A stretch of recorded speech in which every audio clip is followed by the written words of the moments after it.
সুখের বাড়ি সুখের সংসার সাজায়া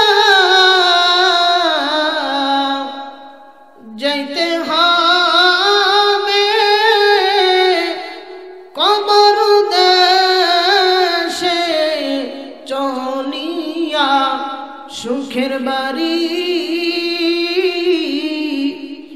সুখের সংসার সাজায়া যাইতে হবে কবর দেশে চলিয়া। যাইতে হবে কবর দেশে চলিয়া। কবরেরই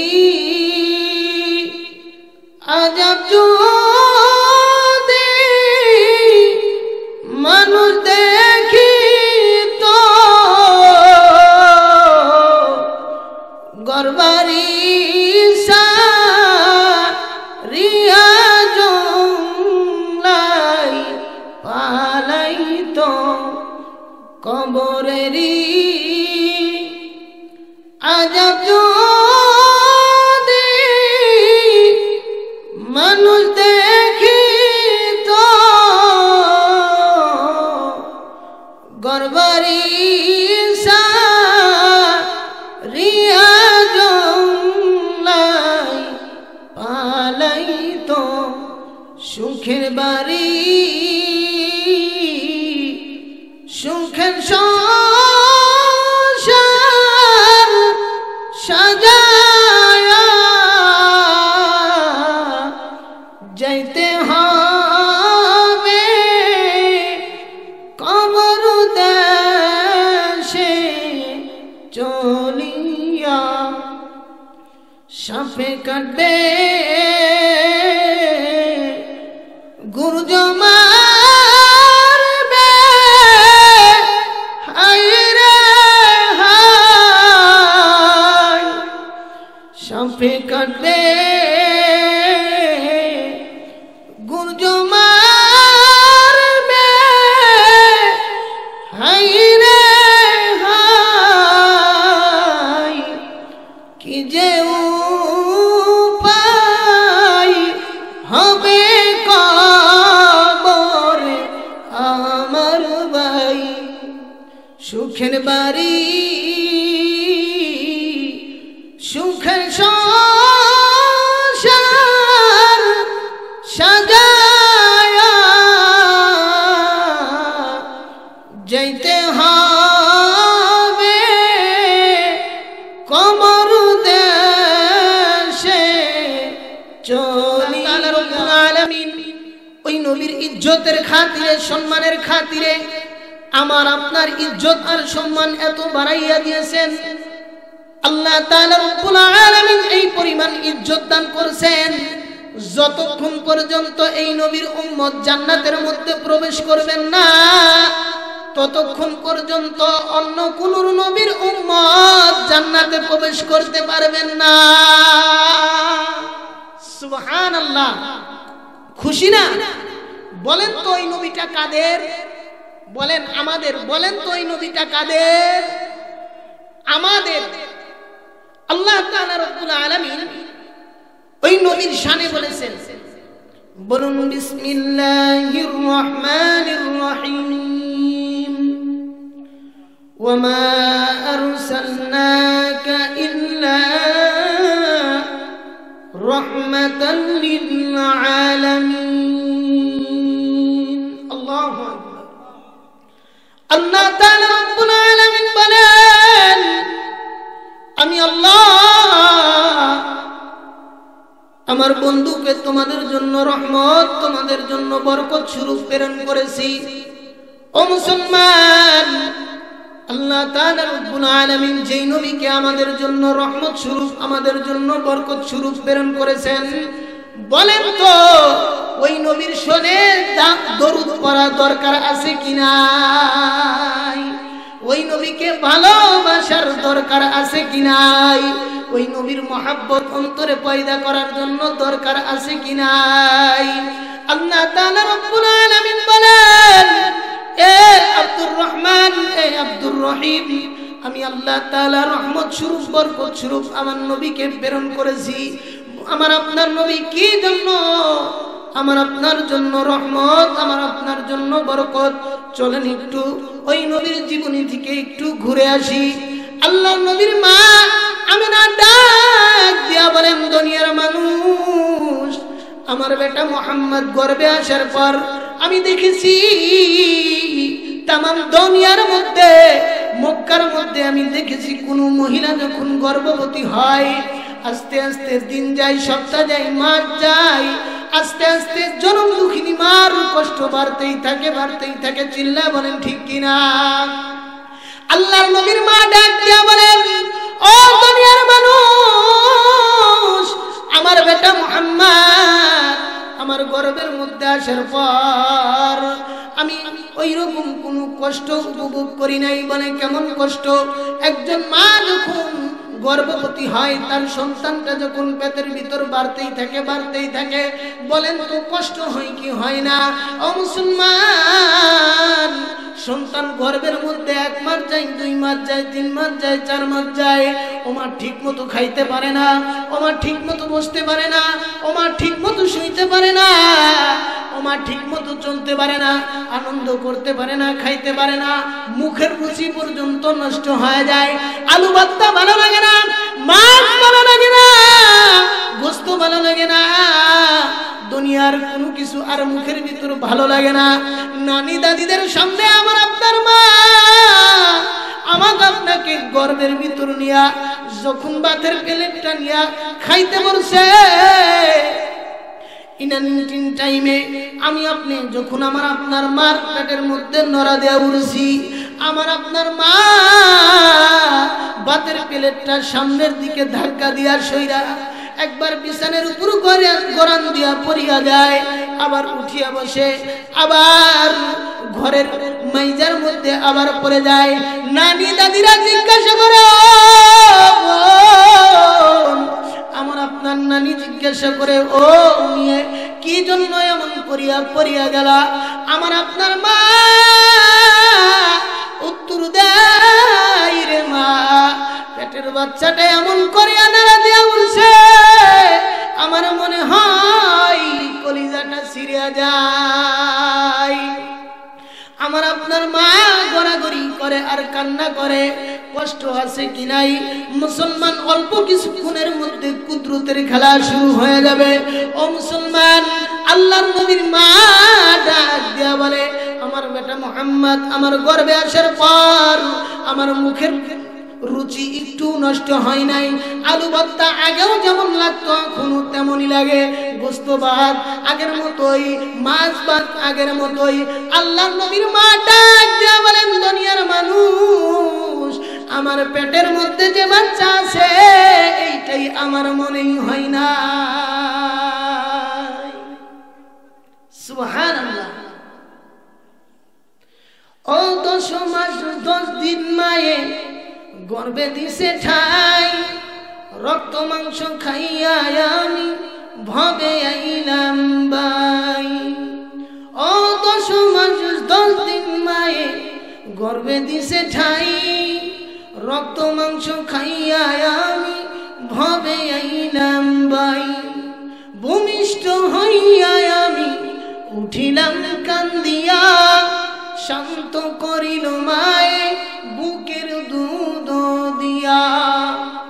মায়ের প্রসবের কালে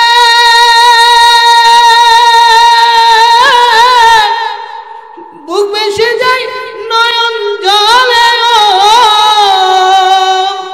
ও মা সন্তানের লইয়া কোলে বলে দুঃখ বেদনা, দুঃখে দরদি মা, জনম দুঃখিনী মা, গর্ভধারণী আমার জনম দুঃখী মা। ঠিক কিনা? ও মুসলমান, আল্লাহর নবীর মা আমিনা ডাক দিলেন, বলেন দুনিয়ার মানুষ শুধু এই পর্যন্ত নয়, আমি যখন কাজ করার জন্য যখন লেগে যেতাম, আল্লাহ তাআলা রব্বুল আলামিনের কুদরতি খেলা আমার সামনে দিয়ে হয়ে যাইতো। কেমন? আল্লাহর নবীর মা বলে তদাদিন তো কালে মানুষ যখন পানি আনতো, কূপ থেকে পানি বহন করতো কি করতো না? আল্লাহর নবীর মা ডাক দিয়া বলে, আমি যখন পানির পাত্র নিয়ে যখন কূপের কাছে যাইতাম, আমি তাকাইয়া দেখতাম মক্কার মেয়েরা, মক্কার মায়েরা পানির পাত্র নিয়ে কূপের কাছে দাঁড়াইয়া আছে। আল্লাহর নবীর মা আমিনা ডাক দিয়া বলে, ও মক্কার বোনেরা, ও মক্কার মায়েরা, পানির পাত্র নিয়ে কি জন্য কূপের কাছে দাঁড়াইয়া আছো? মক্কার মেয়েরা ডাক দিয়া বলে, আমিনা, আমরা খেয়াল করে দেখেছি, আমরা দৃষ্টি করে দেখেছি, আমরা যখন পানির জন্য কূপের কাছে আসি, রশি দিয়া পাত্র বাইদা কূপে থেকে এর করে পানি উঠাইতে হয়। কিন্তু আমিনা রে, তুমি যখন পানির জন্য আসো, আমরা তাকাইয়া দেখেছি কেমন যেন কুদরতেই কূপের পানিগুলা এমনি বলক পাইরা পাইরা উপর দিকে উঠে আসে। সুবহানাল্লাহ বললেন না? ও নবীর উম্মাত, ওই নবীর কত শান, ওই নবীর কত মান। আল্লাহর নবীর মা ডাক দিয়া বলেন, দুনিয়ার মানুষ শোনো শোনো শোনো, আমার বেটা মুহাম্মদ একদিন যাই, 2 দিন যাই, সপ্তাহ যাই, মাস যাই, গড়াইতে গড়াইতে 10 মাস 10 দিন পর আল্লাহর নবীর মা বলেন, যখন আমার পেশাব বেদনা শুরু হয়ে গেল, আমি দেখেছি অনেক মহিলার সন্তান প্রসব করতে যাইয়া মৃত্যু পর্যন্ত হয়ে যায়। বালতিকে বালতি রক্ত আমার আপনার মা আমাকে আপনাকে প্রসব করতে যায় জমিনে ডালছে কি ডালে নাই? ও টাঙ্গাইল জেলার মুসলমান, জমশেদপুরের মুসলমান, মায়ের বুকের দুধ যদি খায়া থাকো, চিৎকার কইরা বলবা, যেই মা তোমার জন্য জমিনের মধ্যে রক্ত ডালছে, মৃত্যুর দ্বার যা থেকে ঘুরে আসছে, ওই মা আজকে কবরের মধ্যে শুয়া ঘুমাই, ওই মায়ের জন্য 1 ফোঁটা পানি দেওয়ার দরকার আছে কি নাই? আল্লাহ তাআলা রব্বুল আলামিন বলেন, বান্দা, মার জন্য আর বাবার জন্য যদি 1 ফোঁটা পানি আজকের মাহফিল থেকে যদি 1 ফোঁটা পানি ওই জনম দুঃখিনী মার জন্য ফেলাইতে পারো, আমি আল্লাহ তাআলা রব্বুল আলামিন তোমার মার কবরখানা জান্নাতের বাগান বানাইয়া দেব। আল্লাহর নবীর মা ডাক দিয়া বলেন, যখন আমার সন্তান প্রসবের সময় এসে গেল, সাধারণত কোনো মহিলার মতো প্রসব বেদনা আমি কোনো বুঝতে পারি নাই, কেমন যেন একটা পিপিলিকা যেমন কামড় দিলে কষ্ট হয়, এই পরিমাণ কষ্ট আমার হয়েছে দুনিয়ার মানুষ। আল্লাহর নবীর মা ডাক দিয়া বলে, প্রসবের সময় হঠাৎ করে আমার ঘুম ঘুম ভাব হয়ে গেল। আল্লাহর নবীর মা ডাক দিয়া বলেন, দুনিয়ার মানুষ, আমি ঘুমের মধ্যে চলে গেলাম, হঠাৎ করে কিছুক্ষণ পর একটা বাচ্চার কান্না আমার কানের মধ্যে যখন এসে গেল, আমার ঘুমটা যখন ভেঙে গেল, দাসী উম্মে আইমানকে ডেকে বললাম, ও দাসী উম্মে আইমান, এই বাচ্চাটা কার? এত সুন্দর চেহারা, যার ঠোঁটের সাথে দুনিয়ার অন্য কোনো বাচ্চার মিল নাই, যার চোখের সাথে অন্য কোনো বাচ্চার মিল নাই, যার নাকের সাথে অন্য কোনো বাচ্চার মিল নাই, যার কপালের সাথে অন্য কোনো বাচ্চার মিল নাই, যার চেহারার সাথে মক্কা মদিনার অন্য কোনো বাচ্চার কোনো মিল নাই। দাসী উম্মে আইমান, আমাকে একটু বল এই বাচ্চাটা কার? দাসী উম্মে আইমান ডাক দিয়া বলে, আমিনা রে, কিছুক্ষণ আগেই যেই বাচ্চাটা এই দুনিয়ার জমিনের মধ্যে পদার্পণ করেছে, যেই বাচ্চাটা তোমার সামনে দেখো রে আমিনা, এই বাচ্চাটা দুনিয়ার আর কোনো বাচ্চা নয়, এইটা হইল তোমার বাচ্চা। আল্লাহর নবীর মা ডাক দিয়া বলে, ও দাসী উম্মে আইমান, এই বাচ্চার মতো অন্য কোনো বাচ্চা দুনিয়ার এই জমিনের মধ্যে আর কোনোদিন আমি দেখি নাই। আমি স্বপ্নে দেখেছি এই বাচ্চার নাম রাখার জন্য দাসী উম্মে আইমান বলে, সে আবার কেমন নাম? আল্লাহর নবীর মা ডাক দেয়া বলে, রে দাসী উম্মে আইমান, স্বপ্নের মধ্যে আমি দেখেছি একটা বাচ্চা আমার গর্ভে থেকে হবে। স্বপ্নের মধ্যে আমাকে দেখানো হয়েছে রে আমিনা, যেই বাচ্চাটা তোমার গর্ভের মধ্যে আসবে ওই বাচ্চাটার নাম রাখবা, যার নাম হইল আসমানে হাম্মাদ, আর জমিনের মধ্যে তার নাম রাখবা মুহাম্মদ।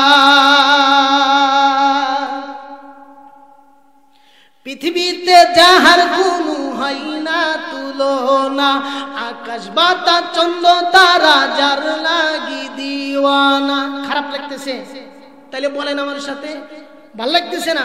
পৃথিবীতে যাহার কোনো হয় না তুলনা, আকাশ বাতাস চন্দ্র তারা যার লাগি দিওয়ানা।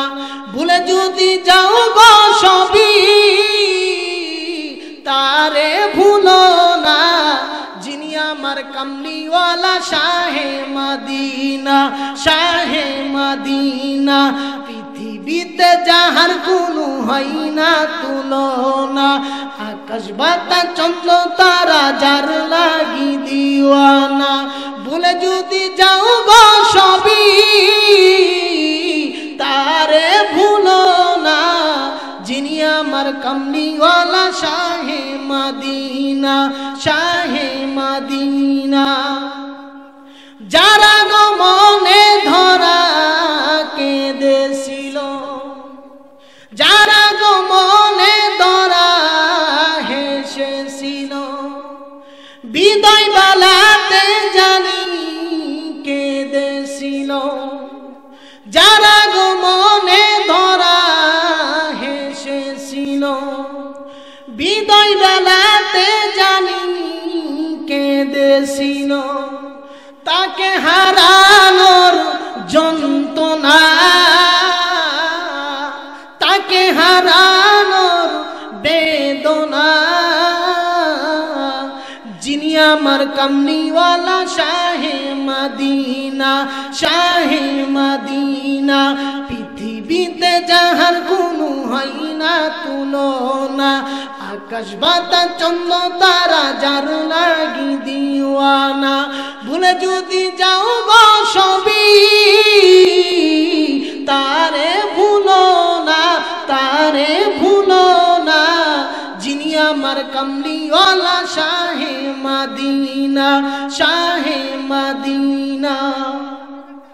যার লাগি কেঁদেছিল উহুদ পাহাড়, শূন্য তো হয়নি পুরোনা যো তাহার। যার লাগি কেঁদেছিল উহুদ পাহাড়, শূন্য তো হয়নি পুরোনা যো তাহার। স্বপ্ন দেখিতে মন তাকে বাসনা, যিনি আমার কামলিওয়ালা শাহে মদিনা, শাহে মদিনা। পৃথিবীতে যাহার কোনো হয় না তুলনা, আকাশ বাতাস চন্দ্র তারা যার লাগি দিওয়ানা। ভুলে যদি যাও গো সবই তারে ভুলো না, যিনি আমার কামলিওয়ালা শাহে মদিনা, শাহে মদিনা। বুঝছি আমাদের আপনাদের ভালো লাগতেছে না? ভালো যদি লাগে, আগের বেলায় দেখা যাইতো দাদিদের কাছে দাদাদের কাছে নাতি নাতনি ঘুমাইতো, ঘুমাইতো কি ঘুমাইতো না? দেখতাম দাদি নানিরা নাতিদেরকে নিয়ে শুয়া শুয়া গল্প বলতো। বলেন তো গল্প বলতো কি বলতো না?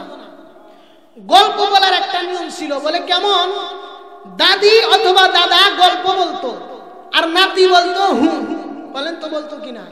দাদা বলতো রাজা এটা করছে, বলতো হু।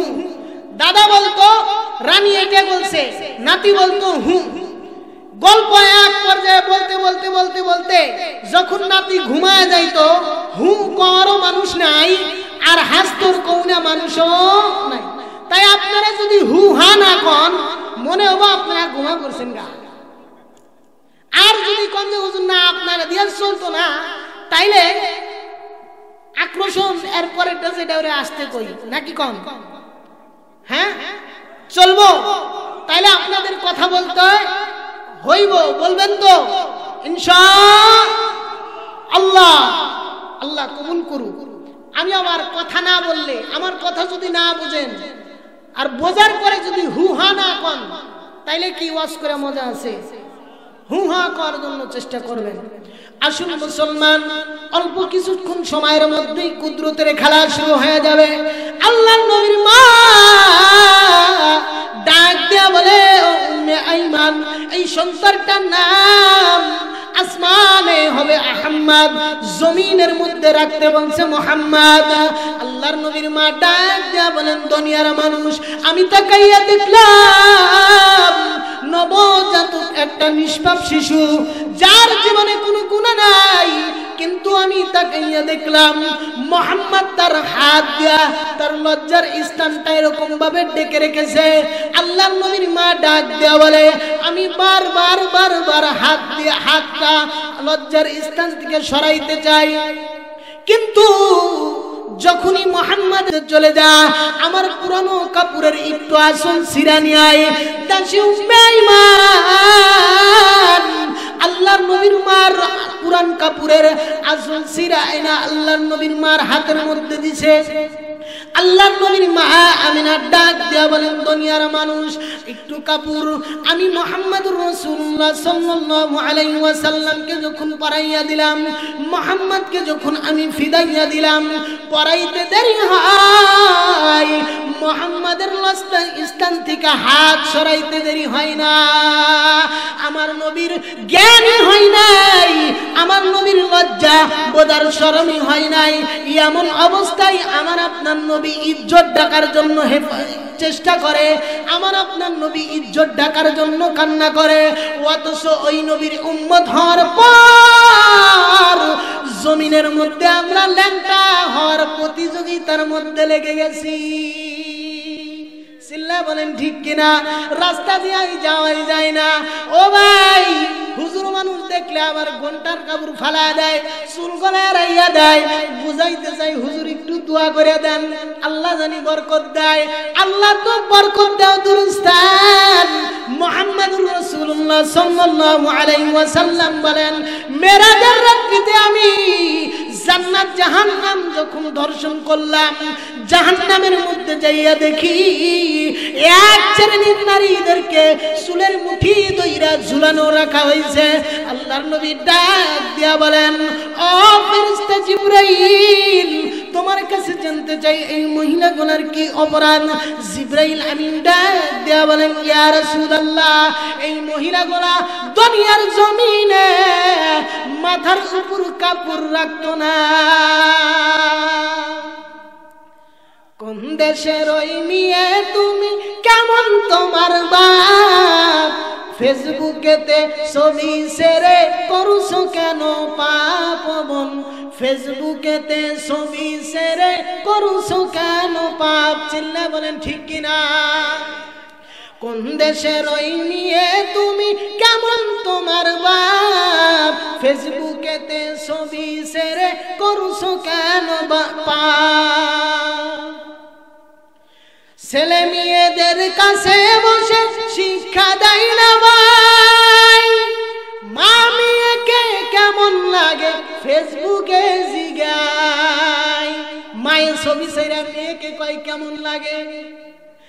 ছেলে মেয়েদের কাছে বসে শিক্ষা দেয় না ভাই, মা মেয়েকে কেমন লাগে ফেসবুকে জিগায়। জেনে শুনে ওই আগুনে, জেনে শুনে ওই আগুনে দিও না যুবক ঝাঁপ। ফেসবুকেতে ছবি শেয়ার করছো কেন পাপ বোন? ফেসবুকেতে ছবি শেয়ার করছো কেন পাপ? নানি দাদির বন্ধু হয়নি আগেকার যুগে, আখ এখন তোমার বন্ধু লাগে ৬৪ জেলাতে। চিল্লা বলেন ঠিক কিনা? নানি দাদির বন্ধু হয়নি আগেকার যুগে, এখন তোমার বন্ধু লাগে ৬৪ জেলাতে। চিল্লা বলেন ঠিক কিনা? ও মুসলমান, নানি দাদির আগের যুগে বন্ধু লাগে নাই, এখনকার যুগে বয়ফ্রেন্ড লাগে। চিল্লা বলেন ঠিক কিনা? নানি দাদিরা আগের বেলায় পাত্র সই, বলেন কি সই, আর এখন আমার আপনার বোন, আমার আপনার মেয়ে বাড়িতে এসে বলে এটা আমার বন্ধু। মহিলা মানুষের কি কোনো বন্ধুর দরকার আছে? এই জন্যই ইউনিভার্সিটিতে পড়তে দিলে, শিক্ষাঙ্গনে আমার আপনার মেয়েকে পড়তে দিলে ঘুরে আইসা পেটের ভিতর বাচ্চা নিয়ে কয় আমি প্রেগনেন্ট। কি বলে? বলেন এমন ঘটনা ঘটে কি ঘটে না? এমন কোনদিন যায় না। ও মুসলমান, যেই দিন মৃত্যুর খবর শোনা যায় না, এমন কোনদিন যায় না যেই দিন সন্তান বাবার লাশ সামনে নিয়ে কান্না করে না, এমন কোনদিন যায় না যেই দিন ভাই ভাইয়ের লাশের সামনে কান্না করে না, এমন কোনদিন যায় না যেই দিন সন্তান জনম দুঃখিনী মার লাশ সামনে নিয়ে কান্না করে না। ও মুসলমান, প্রত্যেক দিন এমন কোনদিন যায় না যেই দিন মৃত্যুর খবর আসে না। এত মৃত্যুর খবর আসার পর ইয়ার পরেও কবরকে ভয় করো না, বলো মরতে হবে মরতে হবে। নামাজের কথা বললে বলো সময় হলে নামাজ পড়বো, গুনাহ ছাড়তে বললে বলো হুজুর একটু ইয়াং সময় এনজয় একটু করব। মনে রাখো আজরাইল কিন্তু ইয়াং হওয়ার সুযোগ দিবে না, আজরাইল কিন্তু ঈমানদার হওয়ার সুযোগ দিবে না। টাইম হওয়ার সাথে সাথে মালাকুল মাউত আজরাইল তোমাকে আমাকে ধরার জন্য আসবে। আল্লাহ তাআলা রব্বুল আলামিন এই কারণেই বলেন আইনামা তাকুনু ইদরিকুমুল মাউত ওয়ালাউ কুনতুম ফি বুরুজিম মুশাইয়াদা। বান্দা কোথায় পালাইয়া যাইবা, বান্দা কোন দিকে যাইবা, পালানোর কোনো রাস্তা নাই, রাস্তা নাই। এই জন্য গুনাহ ছাড়ার জন্য দরকার আছে কি নাই? ও মুসলিম বন্ধুরা, এমন কোনদিন যাই না যেই দিন জনম দুঃখিনী মা আঁচলখানা আসমানের দিকে দিয়া আল্লাহকে ডাক দিয়া বলে আল্লাহ আমার আব্দুর রহমান অসুস্থ, ও আল্লাহ আব্দুর রহমানের জানটা আল্লাহ তোমার কাছে ভিক্ষা চাই, আল্লাহ আমার সন্তানের জানটা তোমার ভিক্ষা চাই, আমার সন্তানের জানটা তুমি ভিক্ষা দাও। ও আল্লাহ বিনিময়ে আমি মাকে নিয়ে যাও, বিনিময়ে আমার সন্তানকে তুমি সুস্থ করে দাও। বলেন বলে কিনা? বলে। এরপরেও আমি আপনি গুনাহ ছাড়তে পারি? বলেন তো নামাজ পড়ার দরকার আছে কি নাই? তাসবিহ পাঠ করার দরকার আছে কি নাই? হজ করার দরকার আছে কি নাই? নামাজ পড়ার দরকার আছে কি নাই? আল্লাহ আল্লাহ বলার দরকার আছে কি নাই? বিড়ি খাওয়ার দরকার আছে কি নাই? টিভি দেখার দরকার আছে কি নাই? বলেন তো মাজার পূজা করা দরকার আছে কি নাই? বলেন তো গাঞ্জা খাওয়ার দরকার আছে কি নাই? হাই রে সালা কয় আছে, উম্মারা থেকে একটা কইতেছে আছে, আর মানে বোঝা গেল ওই দলের লোক। সব দরকার আছে, নামাজও চলবো, সুদও চলবো, ঘুষও চলবো, গাঞ্জা চলবো, জান্নাতও চলবো। আগে আল্লাহ কয় যে জম ধরু না রড যেমন বেরা বেরা এরপরে পিটা পিটা দা বানাই, কাশি বানাই, ছুরি বানাই, তোমারে ওরকম করে পিটায়া পিটায়া পিটায়া পিটায়া কালেমা যেহেতু পড়ছো, ওয়াদা যেহেতু আমি আল্লাহ দিছি জান্নাত তোমাকে দান করবে, এর মধ্যেও কোনো সন্দেহ নাই। তবে সর্বপ্রথম একটু জাহান্নামওয়ালা ঘুরে আইসো, যেহেতু সুখ টান একবার দিবাই। কয় হাই রে সুখ, সুখ টান দিয়া চাচা সামাদ বিড়ি খায়া পাট কাটে ধান নিরায়, কয় খুব সুখ। আল্লাহ তাআলা রব্বুল আলামিন সর্বপ্রকার গুনাহ আমাদেরকে বর্জন করার তৌফিক দান করুক, বলুন আমিন। ও মুসলমান, এসুন একটু সামনের দিকে আগাই। ও যুবক ভাই, পা ধরে বলে যাই, ও টাঙ্গাইল জমশেদপুরের মুরব্বী বাবারা, পা ধরে বলে যাই, দুনিয়া থাকার জায়গা না, কবর তোমার জন্য রেডি হয়ে আছে। কোন দোকানের কাপড় যেন তোমার আমার দিকে তাকাইয়া আছে, কোন বারসবের বাদ যেন তোমার আমার জন্য রেডি হয়ে আছে। সাবধান, কবরে যাওয়ার আগে কবরের কিছু নিয়ে যাওয়ার জন্য চেষ্টা করো বাজান। মুহাম্মদুর রাসূলুল্লাহ সাল্লাল্লাহু আলাইহি ওয়াসাল্লামের মা ডাক দিয়া বলেন, দুনিয়ার মানুষ, মুহাম্মদকে যখন আমি একটু কাপড় পরাইয়া দিলাম, মুহাম্মাদের হাতটা এইবার সরাইতে আর দেরি হলো না।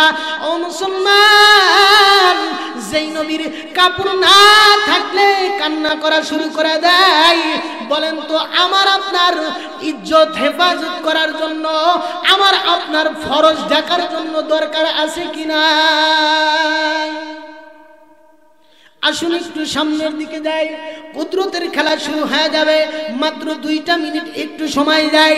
মুহাম্মদুর রাসূলুল্লাহ সাল্লাল্লাহু আলাইহি ওয়াসাল্লামের বয়স যখন 8 বছর, বলেন তো কয় বছর? 8 বছর। মুহাম্মদুর রাসূলুল্লাহ সাল্লাল্লাহু আলাইহি ওয়াসাল্লাম একদিন তার দাদা আব্দুল মুত্তালিবের সাথে কাবা ঘরের নির্মাণ কাজের দিকে রওনা হয়ে গেছে। দেখবেন দাদা আর নানারা নাতিনদেরকে ভালোবাসে কি বাসে না, বাজারে নিয়ে যায়, মার্কেটে নিয়ে যায়, খেতে কাজ করতে নিয়ে যায়। মুহাম্মদুর রাসূলুল্লাহ সাল্লাল্লাহু আলাইহি ওয়াসাল্লাম দাদা আব্দুল মুত্তালিবের সাথে কাবা ঘরের কাছে চলে গেছেন। কিন্তু আমার আপনার নবী কাবা ঘরের কাছে যাইয়া দেখেন মক্কার ছেলেরা কাবা ঘরের নির্মাণের কাজ করতে আছেন। আমার আপনার নবী আদমের সাথে দাদা আব্দুল মুত্তালিবকে ডাক দেয়া বলেন, ও দাদু ভাই, আমি কি এই বাচ্চাদের মতো কাজে অংশগ্রহণ করতে পারি না? কাবা ঘরের মধ্যে কি আমি দেওয়ালের মধ্যে কি পাথর লাগাইতে পারি না? আব্দুল মুত্তালিব ডাক দেয়া বলেন, এইরকম বাচ্চা দুনিয়ার জমিনে আর কোনোদিন দেখি নাই। যাও যাও যাও দাদু ভাই, তুমিও কাজের মধ্যে লেগে যাও। কিন্তু আল্লাহর নবীর দাদা আব্দুল মুত্তালিব তাকাইয়া দেখেন অনেকক্ষণ যাবত কাজ করতে আছে। ইতিম নবী মুহাম্মদুর রাসূলুল্লাহ সাল্লাল্লাহু আলাইহি ওয়াসাল্লাম মাথার মধ্যে কোনো বিরা নাই, মাথার মধ্যে কোনো কাপড় নাই। পাথরগুলা যখন বহন করতেছে মুখটা লাল হয়ে গেছে, দাদার অনেক দরদ লাগছে। আইরে, নিজের কাছেও কোনো আগলা কোনো কাপড় নাই, মুহাম্মাদের মাথার মধ্যেও কোনো বিরা দেখা যায় না, কাপড় দেখা যায় না। আল্লাহ নবীর দাদা আব্দুল মুত্তালিব দরদ করিয়া মাথায় বিরা দেওয়ার জন্য আমার আপনার নবীর মাত্র 8 বছর বয়সে এমন সময়ের মধ্যে নবীর পোশাকের মধ্যে, নবীর লুঙ্গির মধ্যে যখন একটা টান মারছে মাথার বিরা বানায় দিবে বলে, যখন মাত্র আমার আপনার নবীর দাদা আব্দুল মুত্তালিব নবীর পোশাকের মধ্যে টান দিছে, সাথে সাথে আমার আপনার নবী বেহুশ হইয়া জমিনের মধ্যে পড়ে গেছে। অনেকক্ষণ পর আমার আপনার নবীকে যখন খেদমত করার পর হুশটা ফিরে আসলো, আমার আপনার নবীর দাদা আব্দুল মুত্তালিব ডাক দেয়া বলেন, ও দাদু ভাই, তুমি এরকম কি জন্য জ্ঞান হারাইয়া ফেললা? আমার আপনার নবী ডাক দেয়া বলেন, দাদু ভাই, যখন মাত্র আপনি আমার শরীরের কাপড় খোলার জন্য কাজ করছেন, এরপরে আমি আর কিছু জানি না।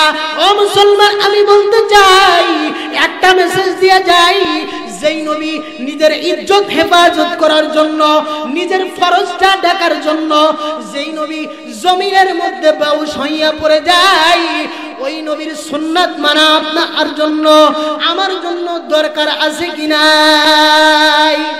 দরকার যদি হয়, ঘরের মেয়েকে পর্দাতে রাখবো, ঘরের মেয়েকে কোরআন পড়ার আদেশ দেব তো ইনশাআল্লাহ। বাকি আমরাও কোরআন ও সুন্নাহ অনুযায়ী আমল করার জন্য চেষ্টা করব তো ইনশাআল্লাহ। আল্লাহ তাআলা রব্বুল আলামিন তৌফিক দান করুক। আমি আপনাদের খেদমতে 2-1টা কথা যা বলার জন্য চেষ্টা করেছি, আল্লাহ যা জবান দেয়া বাহির করেছেন, যদি এর মধ্যে আমল করার তৌফিক দান করেন থাকেন, সর্বপ্রথম আল্লাহ যেন আমাকে আমল করার মতো তৌফিক দান করেন।